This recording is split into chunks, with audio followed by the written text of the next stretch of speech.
Pemirsa, Gubernur DKI Jakarta Basuki Cahayapurnama tidak melarang warga yang ingin bekerja di Jakarta setelah Lebaran berakhir. Menurut Ahok, saat ini Jakarta justru masih membutuhkan sumber daya manusia, bahkan bisa dikatakan kekurangan.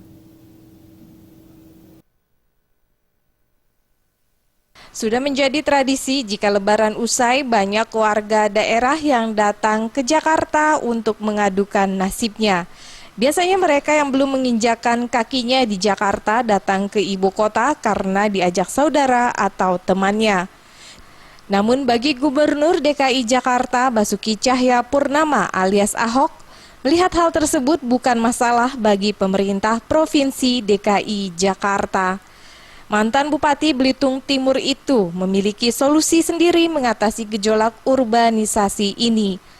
Ahok melihat hal ini sebagai solusi bagi mereka yang membutuhkan sumber daya manusia seperti pembantu rumah tangga.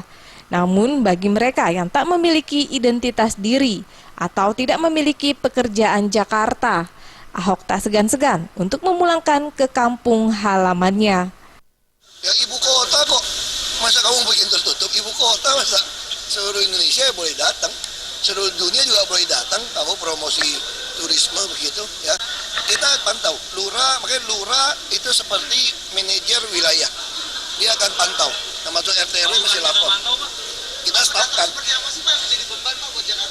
Sebetulnya tuh nggak ada yang beban kok. Kalau kamu nggak ada kerjaan, kita pulangin. Kita ada biayanya. Kamu kalau sampai kita di DKI juga banyak menampung sebetulnya orang-orang yang telantar. Jadi kalau yang di dinas sosial itu di panti-panti, termasuk yang kejiwaan segala macam tuh banyak orang bukan Jakarta sebetulnya. Seperti diketahui, setiap tahun pasca Lebaran, ibu kota Jakarta dibanjiri oleh para pendatang baru yang ingin mencari pekerjaan lebih baik dibandingkan di kampung halamannya. Berbagai upaya telah dilakukan oleh Kepala Daerah Jakarta sebelumnya, diantaranya dengan melakukan pendataan warga di RT, RW maupun kelurahan setempat. Dari Jakarta, Febi Warianti dan